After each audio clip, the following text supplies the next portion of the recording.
Assalamualaikum students, welcome to online classes. Today is our 20 lecture of Amazing Science grade 5. Open your book page number 106, mention date and day. Start reading from asteroids. Student, हमने last lecture में solar system के बारे में पढ़ा था जिसमें planet, moon और सन है। इसके अलावा भी आसमान पर रात के वक़्त और शाइनीज बॉडीज़ भी नज़र आती हैं जिनमें एस्ट्रॉइड्स, कॉमेट्स, मीटियोर्स और मीटियोराइट्स हैं। एस्ट्रॉइड्स क्या हैं स्टूडेंट? ये पत्थरों के ढेर हैं और ये भी सन के गिर्द ऑर्बिट भी मूव करते हैं। एक ख़ास रास्ते पर सन के अराउंड ऑर्बिट में मूव करते हैं जिस तरह दूसरे प्लैनेट मूव करते हैं। There are more than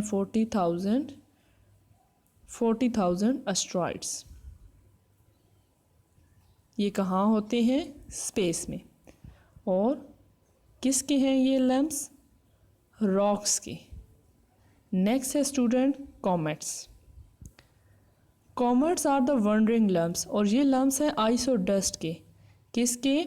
ice के और डस्ट के ढेर हैं और ये वॉन्डरिंग है, ये ऑर्बिट में मूव नहीं करते बल्कि घूमते हैं, कभी यहाँ कभी वहाँ। ठीक है, ये वॉन्डरिंग लम्प्स हैं और इनकी ग्लोइंग हेड और टेल है। यहाँ आपको एस्ट्रॉइड दिखाए गए हैं, ये कॉमेट्स है, glowing head and tail. Clear? Now move to the next page, page number 107। इसके अलावा मीटियोर्स हैं और मीटियोराइट्स हैं। स्टूडेंट्स, रात के वक़्त क्लियर नाइट में अगर हम देखें तो हमें एक सितारा आसमान से गिरता हुआ दिखाई देता है। इसको कहते हैं शूटिंग स्टार। लोग इसको क्या कहते हैं कि ये एक शूटिंग स्टार है, बट ये स्टार नहीं है स्टूडेंट, ये स्टार नहीं है बल्कि ये मीटियोर्स हैं और ये ग्लो कर रहे होते हैं। ये एक्चुअल में रॉक का ही, पत्थर का ही एक पीस होता है। जब ये स्पेस से, स्टूडेंट स्पेस के बारे में आप जानते हैं कि वहाँ एयर नहीं है। हमारी अर्थ के एटमॉस्फेयर से बियॉन्ड एरिया जहाँ पे एयर नहीं है वो स्पेस कहलाता है। ये पीस ऑफ रॉक मीटियोर्स, ये पीस ऑफ रॉक जो है वो एटमॉस्फेयर से आगे स्पेस में होते हैं जहाँ पे एयर नहीं होती। लेकिन जब ये स्पीड के साथ मूव करते करते एटमॉस्फेयर के अंदर इंटर हो जाते हैं तो वहाँ पे उन्हें कौन सी चीज़ फेस करनी पड़ती है? एयर।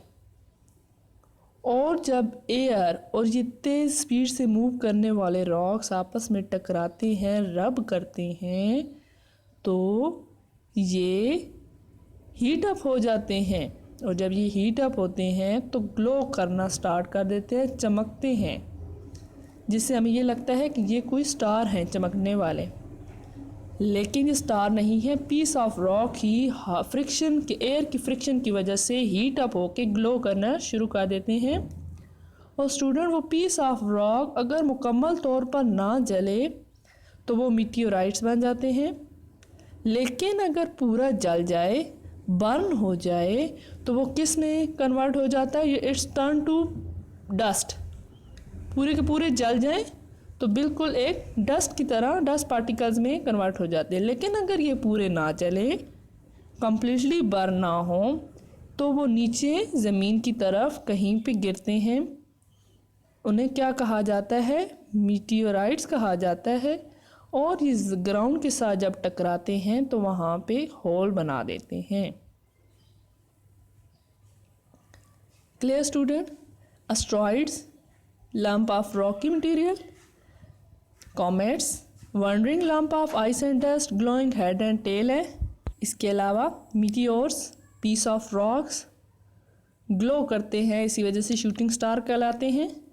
meteorites, ये पीस ऑफ रॉक्स ही बनते हैं, लेकिन ये एयर की फ्रिक्शन की वजह से जब ये रब होते हैं, हीट अप होते हैं, तो कम्प्लीटली बर्न नहीं होते। इनको मीटियोराइट्स कहा जाता है। नेक्स्ट स्टूडेंट सन। सन के क्वालिटीज़, सन के बारे में पढ़ते हैं। सन के बारे में आपको पता है कि ये एक स्टार है, ठीक है, हमारे सोलर सिस्टम का स्टार है। तमाम प्लैनेट इसी के अराउंड मूव करते हैं।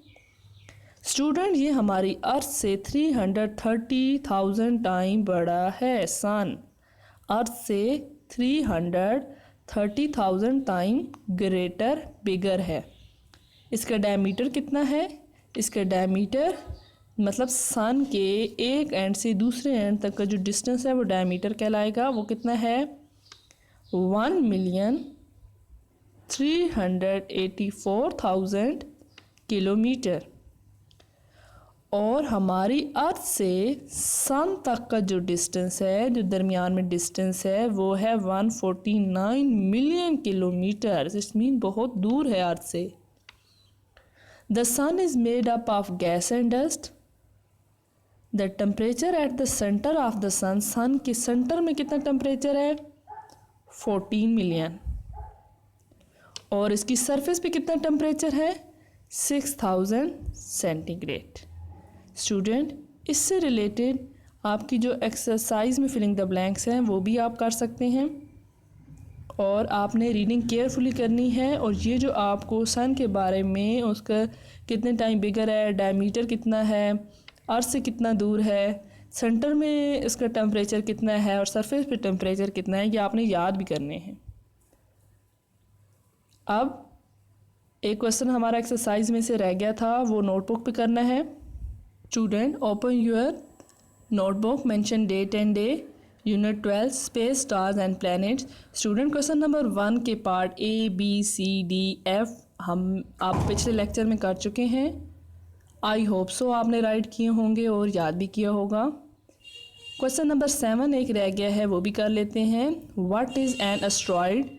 स्टूडेंट अभी हमने रीडिंग पढ़ा, एस्ट्रॉइड्स क्या हैं? लंप ऑफ रॉकी मटेरियल हैं, और कहाँ होते हैं? स्पेस के अंदर, जहाँ पे एयर नहीं है। An asteroid is a lump of rocky material in space. Okay, it is enough for today. Reading ध्यान से करें, क्वेश्चन भी नोटबुक पे राइट करें और याद भी करें। Stay bless. अल्लाह हाफिज़।